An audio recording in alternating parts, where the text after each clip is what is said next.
चिड़िया और इंसान की कहानी। एक बार की बात है, एक किसान था जो एक जंगल के पास रहता था। वह एक दयालु और करुणामय आदमी था और वह हमेशा जानवरों की मदद करने के लिए तैयार रहता था। एक दिन किसान जंगल में घूम रहा था जब उसने एक छोटी सी चिड़िया को देखा जो एक पेड़ से गिर गई थी। चिड़िया घायल थी और उड़ नहीं पा रही थी। किसान ने चिड़िया को उठाया और उसे अपने घर ले गया।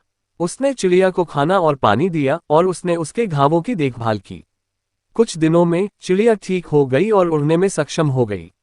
चिड़िया किसान का बहुत आभारी थी। उसने किसान से कहा, मैं आपके आभार का बदला कैसे चुकाऊं? किसान ने कहा, तुम मेरे बदले में कुछ भी नहीं कर सकते। मैं बस तुम्हारी मदद करना चाहता था। चिड़िया ने कहा, मैं तुम्हारी मदद करने का एक तरीका खोज लूंगा। चिड़िया किसान के घर पर रहने लगी। वह किसान के लिए भोजन लाती थी, उसकी देखभाल करती थी और उसे खुश रखती थी। किसान और चिड़िया के बीच एक गहरा बंधन बन गया।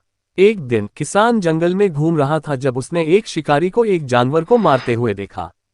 किसान ने शिकारी को रोकने की कोशिश की, लेकिन शिकारी ने किसान पर हमला कर दिया। चिड़िया ने शिकारी को देखा और किसान की मदद करने के लिए दौड़ी।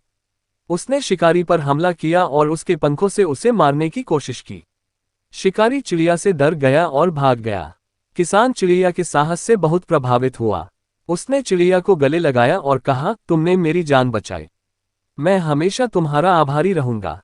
चिड़िया ने कहा, मैंने बस वही किया जो कोई भी दोस्त करता। किसान और चिड़िया हमेशा के लिए दोस्त रहे। वे एक दूसरे के प्रति वफादार और करुणामय थे।